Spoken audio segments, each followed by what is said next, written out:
Naglabas po ng preliminary injunction ang Pasig RTC sa 85 pesos na minimum wage. Para nga po sa mga manggagawa sa Metro Manila, ibig sabihin hindi na po makakatanggap muna ang mga manggagawa ng unang tranche na 60 pesos po na wage increase na dapat nga po naipatupad po noong Hulyo. Mariin po naman itong kinokondina ng mga grupong ng mga manggagawa gaya po ng sentro. Giit ng grupo, walang karapatan ng hukuman na pigilan nga ang naturang wage increase.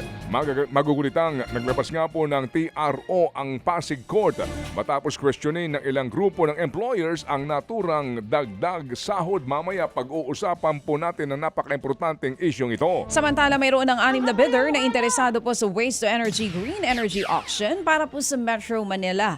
Yan ay matapos itaas ng Department of Energy o DOE ang installation target sa 400 megawatts mula po sa dating 230 megawatts lamang. Sa October 13, nakatakda ang mismong auction.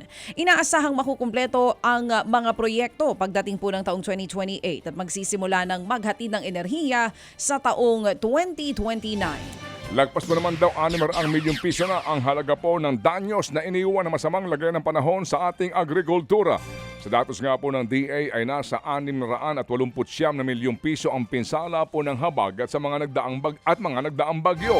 Sa sektor ho naman ng agrikultura sa 7 rehiyon, higit po 21,000 magbubukid ang apektado.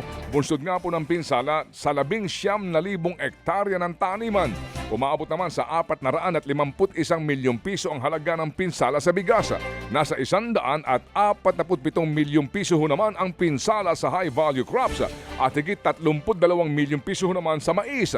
Nakapagtala rin po ang DA ng 1.87 milyong pesos na pinsala sa livestock gaya po ng baboy, baka, manok at kambing. Samantala, nakipagpulong po ang Pangulong Bongbong Marcos Jr. sa Palafox Associates at Palafox Architecture Group kaugnay po ng Ifugao Rice Terraces. Tinalakay sa pulong ang Comprehensive Urban Environmental Infrastructure and Economic Development Master Plan para sa Rice Terraces at Karatig Komunidad.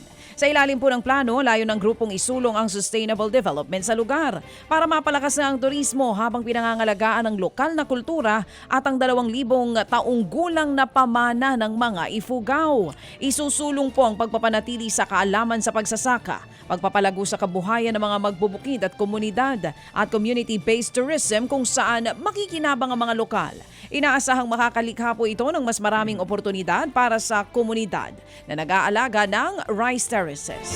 Mabuti po at yan Palafox ang kinukonsulta. Kasi baka ang iyong konsultahin dyan taga Benguet. Palagyan ng rock netting yan. Wag naman, oo. Kailan nyo iimbestigahan yan, Ginoong Pangulo, yung palpak na mga rock netting na ginugulan po ng bilyong pisong pera ng bayan. Wala po namang daw nagsumiting bidder para po sa pagtatayo ng UPPGH Cancer Institute. Sa programang ito, sinabi po ni Public-Private Partnership Center Executive Director Yusek Riza Blanco Latorre na meron po daw 4 na kumpanya na nagpahayag ng interest po sa bidding. Yun nga lang, walang nagsumite ng proposal para po sa 300-bed capacity na Cancer Institute. Ayon sa pag-aaral po ng PPP Center, posibleng ito'y dahil daw sa dami ng mga nangyayari sa mga nagdaang panahon mula sa panahon po na inaprubahan ang proyekto hanggang sa pagbubukas po ng bidding. Marami pong nangyari sa bansa natin, sa industry, sa health industry na may mga factors na nakikita natin na yung terms and conditions na kasama po dun sa pag-develop nung project maaring at this point po, no? Again, this is based on our initial assessment sa PPP Center na maaaring hindi na naging acceptable doon po sa mga private companies na initially nag-express po ng interest.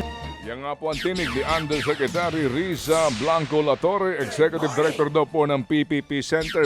Mga kapatid, patuloy po kayong tumutok sa 105.9 True FM para sa totoong balita, impormasyon, music and entertainment. Mag-subscribe sa aming YouTube channel at podcast at sundan nyo kami sa Facebook, Instagram, X at TikTok sa True Network PH. Bisitahin din po ang aming official website, truefm.ph.